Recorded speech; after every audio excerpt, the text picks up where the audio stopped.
बिस्मिल्लाहिर्रहमानिर्रहीम। अस्सलाम वालेकुम डियर स्टूडेंट्स, उम्मीद है आप सब खैरियत से होंगे। आज हमारा लेक्चर नंबर 8 है।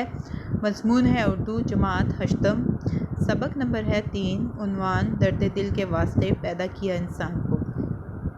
पिछले लेक्चर में हमने एक सवाल नंबर 1 था 5 किए थे और उसमें मैंने आपको जो है सवालात के जवाबात भी करवाए और मश्क भी हल करवाई।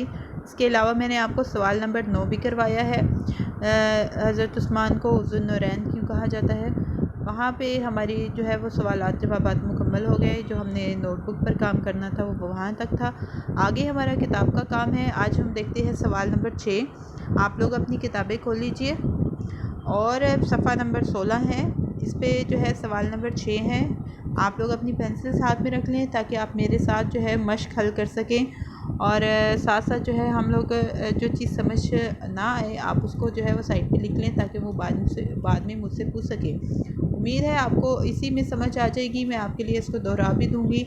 जैसे हमारा सवाल नंबर 6 है, दर्द दिल के वास्ते पैदा किया इंसान को के मुताबिक कालम अलिफ के अल्फाज को कालम बे के मुतल्लिका अल्फाज से मिलाएं। यानी कि जो कालम अलिफ से ताल्लुक़ रखते हैं उनको हमने कालम बे से मिलाना है। कालम अलिफ देखें, पहला लफ्ज़ है हज़रत अबू बकर सिद्दीक़, हज़रत अबू बकर रज़ी अल्लाह अन्हु। इसको हम मिलाएंगे सिद्दीक़ के साथ जो आपका लक़ब है। हज़रत उमर को हम मिलाएंगे फ़ारूक। हज़रत उस्मान को ज़ुन्नूरैन। बुलबुल फूल। यहाँ पे आपको मेरे ख्याल से समझ आ रही होगी।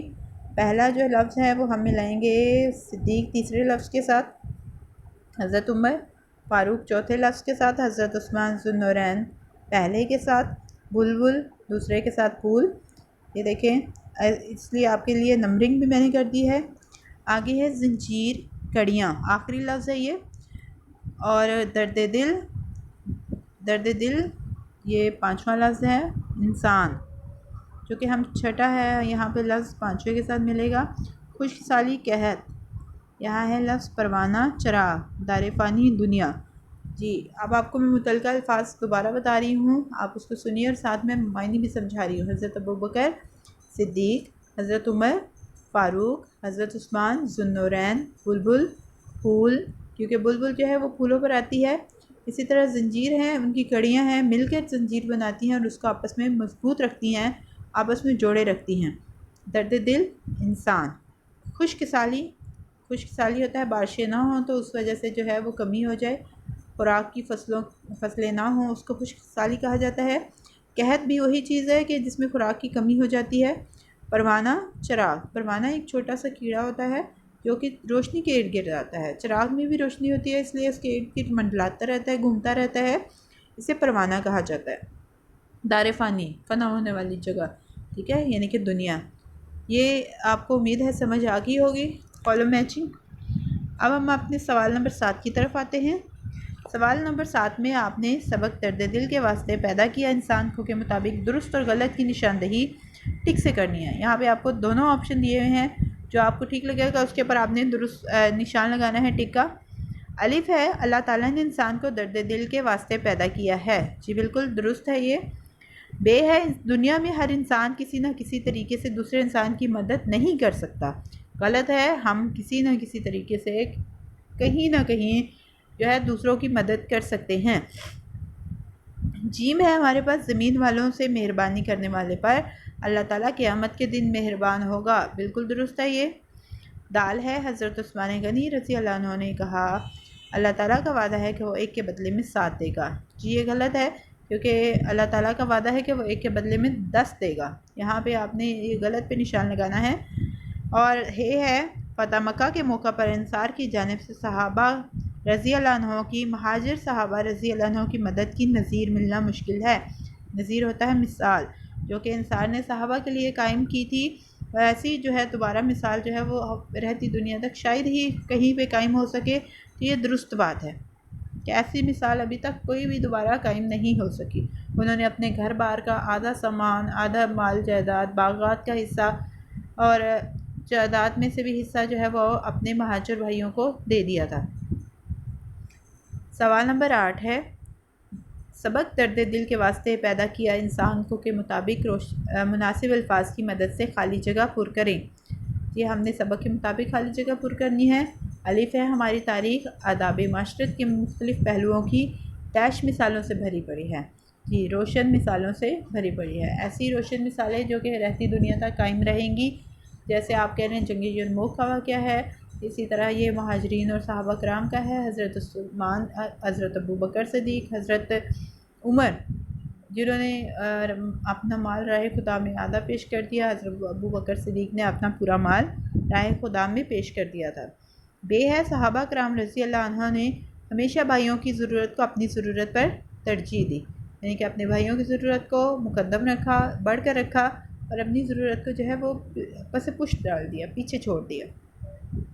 जीम है हज़रत अबू बकर हज़रत सिद्दीक़ अकबर रज़ी अल्लाह अन्हु ने डैश की बेमिसल तारीख़ रकम की। जी, बेमिसल तारीख़ किसकी रकम की थी? इसार की बेमिसल तारीख़ रकम की। आपने सबक में भी पढ़ा होगा, उम्मीद है आपको बहुत अच्छे तरीके से समझ आ गई होगी। ये जिस बात की तरफ इशारा है कि उन्होंने अपने घर का सारा माल जो है राह खुदा में पेश कर दिया और कहा कि मैं अल्लाह और अल्लाह का रसूल छोड़ आया हूँ। ये इनकी मोहब्बत की आप कह लें कि बेहतरीन मिसाल है कि वो अल्लाह और अल्लाह के रसूल से सल्लल्लाहु अलैहि वसल्लम से किस कदर मोहब्बत करते थे। दाल है मोहब्बत और हमदर्दी का जज्बा रखने वाले खलूस नीयत से इसका डैश भी करते हैं, इजहार भी करते हैं, यानी कि वो ज़ाहिर भी करते हैं, मोहब्बत भी ज़ाहिर करते हैं, हमदर्दी भी ज़ाहिर करते हैं दूसरों के साथ। ये नहीं है कि अपने मकसद के लिए, मतलब के लिए मकसद जो है वो मोहब्बत और हमदर्दी ज़ाहिर की जाए। ये ऐसे लोगों के साथ हमदर्दी और मोहब्बत ज़ाहिर करनी चाहिए जिनके साथ जिनको ज़रूरत है, जो इस काबिल हैं। दाल है, दाल हम हल कर चुके हैं। हे है दुनिया दूसरों की ज़रूरियात का ख्याल रखने वाला माशरा उस जंजीर की मानिंद होता है जिसकी कड़ियाँ बाहम मरबूत होती हैं, यानी कि दूसरों की ज़रूरियात का ख्याल रखने वाला माशरा, यानी कि वहाँ के रहने वाले लोग इस तरह मजबूत होते हैं जिस तरह कड़ियाँ आपस में मिली हुई होती हैं, जो उसको जोड़े रखती हैं। ठीक है, मरबूत का मतलब होता है जुड़ा हुआ। सवाल नंबर 9 हम कर चुके हैं। आगे हम सवाल नंबर आगे देखते हैं। हम ग्रामर है इसमें कुछ शामिल की हुई। मुहावरा क्या है हम पढ़ते हैं आज। मुहावरे के लघवी मायने यानी कि लुगत के लिहाज से मायने क्या बनते हैं? गुफ्तगू और बातचीत के, यानी कि आपस में बातचीत करना, अपने ख्यालात का इजहार करना गुफ्तगू कहलाता है। इस कलमे या कलमा होता है बामायनी बात, कलाम बात को कहते हैं। मुहावरा कहते हैं जो अहले ज़ुबान यानी कि ज़ुबान से ताल्लुक़ रखने वाले उसलूब बयान करने का तरीका उसके मुताबिक हो, जो भी अहले ज़ुबान की ज़ुबान है उसके मुताबिक हो, यानी कि ऐसी बात जो समझ आती हो, उर्दू ज़ुबान से मुतालिक हो, ऐसी बात को जो है मुहावरा कहते हैं। लेकिन इसमें एक और चीज़ का ख्याल रखना पड़ता है। आम ज़ुबान में भी हम बातें करते हैं, लेकिन यहाँ फ़र्क मुहावरे और आम कलमे या कलाम में फ़र्क यहाँ पे सिर्फ इतना है कि मुहावरे जो है वो अपने हकीकी मायनों में नहीं होता।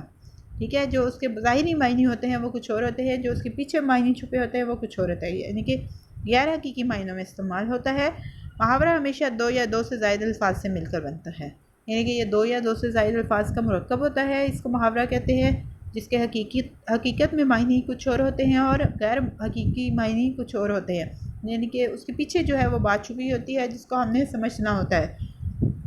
ये बात को समझाने का एक तरीका भी है और अहले ज़ुबान असलूब बयान, अहले ज़ुबान का बयान करने का तरीका भी है। दूसरा ये कि साथ में आपको मायने बता रही हूँ, इनको आपने सिर्फ देखना है, समझना है, इनको लिखने की, याद करने की कतई ज़रूरत नहीं है। अभी सिर्फ आपको समझाने के लिए मैं आपको मायने साथ बता रही हूँ, और सवाल में भी आपने सिर्फ निशानदही करनी है, ना कि इसको मायने को लिखना है। फिर भी मैं आपको बता दूं कि ये सिर्फ अल्फाज, ये मायने जो हैं इन मुहावरों के आपको समझाने के लिए जो है यहाँ पे लिखे गए हैं, ना कि आपने इनको नोट करना है। जी, पहला मुहावरा देखिए, तारीख़ रकम करना, यानी कि कोई अजीम कारनामा, बड़ा कारनामा अंजाम देना। दूसरा लफ्ज़ है नछावर करना, कुर्बान करना। तीसरा लफ्ज़ है रूह परवास करना, वफ़ात पा जाना। आगे देखें, दारे फ़ानी से कूच करना, यानी कि दुनिया से चले जाना, वफ़ात पा जाना, फ़ौत हो जाना। खातिर ख्वाह मदद करना, खातिर ख्वाह यानी कि जिस कदर मुमकिन हो, जिस कदर हो सके उस कदर मदद करना। कसम खाना, यानी कि कोई वादा करना, कोई बात पूरी करना, या किसी बात का वादा कर लेना कि अब मैं नहीं करूँगा। घोड़े बेच कर सोना, बहुत गहरी नींद सोना। पानी पानी करना, शर्मिंदा करना। पानी में आग लगाना, यहाँ पे देखें आप हकीकी मायने देखिए कि पानी में आग लगाना एक नामुमकिन सी बात लगती है, यानी कि ऐसी बात जिसका कोई वजूद ना हो, ऐसी बात जो नामुमकिन हो, ऐसी बात को हम कहते हैं पानी में आग लगाना। जैसे आप अगर हकीकी मायने में भी लें तो हम पानी में आग नहीं लगा सकते, ठीक है, ये एक गैर हकीकी बात है। तो इसके जो गैर मजाजी मायने हैं वो ये क्या है कि नामुमकिन काम करना। अगला लफ्ज़ है दाल गलना, यानी कि बात बनना, काम बन जाना, ठीक है। अगला लफ्ज़ है खून सफ़ेद होना, यानी कि लिहाज ना रहना, किसी बड़े छोटे का, किसी भी रिश्ते का लिहाज ना रहना, तो उसका कहा जाता है खून सफ़ेद हो गया है। मुट्ठी गर्म करना, रिश्वत देना, ठीक है। अब हमने यहाँ पे मैंने मायने आपको समझा दिए हैं ताकि आपको समझ आ जाए कि हमने इन मुहावरात को जुमलों में कैसे इस्तेमाल करना है। और 7वीं जमात में आपको ये समझाया भी गया था, पढ़ाई भी किया था, लेकिन अब दोबारा मैंने इनके मायने बता दिए हैं। सवाल नंबर 10 देखें कि दर्ज झैल जुमलों में मुहावरे इस्तेमाल हुए हैं, आप इन जुमलों में मुहावरात की निशानदेही करें। मैंने आपके लिए, आपकी आसानी के लिए इन मुहावरात की निशानदेही यहाँ पे कर दी है, लेकिन साथ ही मैंने इनके मायने भी लिख दिए हैं ताकि आपको जो है वो समझ भी आ जाए कि मुहावरा यहाँ पे कैसे इस्तेमाल हुआ है और इसका क्या मतलब है। जी हम अलिफ देखते हैं, वो इम्तहान में नकल करता हुआ पकड़ा गया तो शर्म से पानी पानी हो गया। यहाँ पे पानी पानी हो जाना क्या है, यहाँ मुहावरा है, इसको आपने अंडरलाइन करना है। इसका मतलब है बेहद शर्मिंदा होना। बे देखें, वो बहुत लायक बनता था मगर जब उस्ताद ने पहला ही सवाल पूछा तो बगलें झांकने लगा। यहाँ पे बगलें झांकना यह है कि शर्मिंदा हो जाना, यानी कि उसका जवाब नहीं आता था इसलिए वो शर्मिंदा हो गया। जीम वाला है, देखिए ओबाश बेटे की हरकतों की वजह से बाप की इज़्ज़त खाक में मिल गई। ओबाश होता है आवारा, जो बात ना मानता हो, ऐसे बेटे की वजह से बाप की इज़्ज़त खाक में मिल गई, यानी कि इज़्ज़त ख़त्म हो गई। और यहाँ पे देखें दाल है, वो बहुत बेईमान आदमी है, उसने इमदादी फ़ंड का रुपया खाकर डिकार तक न ली, यानी कि उसकी बेईमानी की बात हो रही है। डिकार तक ना लेना जो है मुहावरा है, यहाँ पे ये है कि वो इतना पैसा खाने के बावजूद भी उसका पेट नहीं भरा, उसने वो पैसा खाना नहीं छोड़ा। हे है हम कितने मज़े मज़े की बातें कर रहे थे कि उसने अचानक आकर रंग में भंग डाल दी। यहाँ पे हमने मुहावरा देखा रंग में भंग। रंग में भंग का मतलब होता है मज़ा ख़राब करना, ठीक है। और आगे हमारा है मुहावरा वाओ। खान साहब ऐसी भी क्या मसरूफ़ियत कि आप दोस्तों के लिए ईद का चांद हो गए। इसमें ईद का चांद जो है वो मुहावरतन इस्तेमाल किया गया है, यानी कि किसी से बहुत कम मुलाकात होना, किसी से जो है बहुत कम मिलना जुलना है, तो उसे हम कहते हैं आप तो ईद का चांद ही हो गए। यानी कि अब आपको पता है ईद का चांद सालों बाद एक साल के बाद जैसे ईद आती है छोटी, उसका चांद निकलता है ईद का चांद। तो इसलिए जो है वो कहा जाता है जिससे कम मुलाकात हो, बहुत कम नज़र आता हो कोई, उसके लिए हम ये इस्तेमाल करते हैं ईद का चांद होना। उम्मीद है आपको मुहावरा की समझ आ गई होगी। इसमें आपने मुहावरा की डेफिनेशन को याद रखना है, लेकिन ये मायने जो है इनको सिर्फ समझने की ज़रूरत है, ना कि याद करने की। आगे हमारा दूसरी ग्रामर का हिस्सा है ख़त। जैसे कि मैंने आपको बताया था कि उर्दू अदब को 2 हिस्सों में तकसीम किया जाता है, नसर और शायरी में। नसर में जो है वो आपके ख़तूत भी आते हैं, मज़ामीन, कहानियाँ, दरख्वास्तें वगैरह आती हैं। तो नसर की इक़साम में से एक अहम किस्म ख़त भी है। ख़त का दूसरा नाम क्या होता है, मकतूब कहलाता है, मकतूब। और ख़त को आदि मुलाकात भी कहा जाता है। इसलिए कहा जाता है कि ख़त तहरीर के ज़रिए किसी के साथ राब्ते और किसी का हाल जानने की एक शक्ल भी है। यानी कि किसी के साथ हमने कोई राब्ता कायम करना है और किसी का हाल अहवाल जानना है तो उसके लिए हम ख़त लिखते हैं। और दिली जज्बात के इज़हार का बेहतरीन वसीला भी है, यानी कि हमने अपने जज्बात का इज़हार करना है, अपने माँ बाप की खैरियत पूछनी है, बहन भाइयों से मोहब्बत का इज़हार करना है, तो उसके लिए हम ख़त लिखते हैं। ये हमारे जज्बात और एहसासात को जो है दूसरों के सामने जो है ज़ाहिर भी करता है, उसका ज़रिया भी है। ख़त लिखने वाला मकतूब नेगार कहलाता है, ठीक है। मकतूब मैंने आपको बताया जैसे कहते हैं ख़त को कहते हैं मकतूब निगार, ख़त लिखने वाले को कहते हैं। और जिसे ख़त लिखा जाता है उसे हम मकतूब अलैह कहते हैं।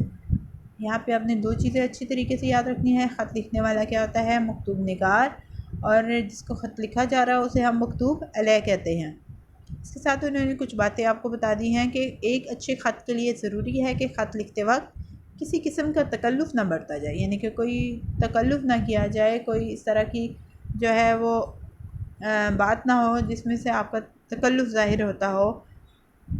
तहरीर को गैर ज़रूरी तफसीलात से बोझल ना किया जाए, यानी कि ऐसी तफसीलात ना लिखी जाए जिनकी ज़रूरत नहीं है, जो कि आपको बताए बगैर भी पता चल जाए। उसके लिखने की ज़रूरत नहीं होती, क्योंकि बहुत लंबा ख़त भी हो तो वो पढ़ते वक्त बोझल हो जाता है और बहुत ज़्यादा जो है वो बात को समझने में भी मुश्किल पेश आती है।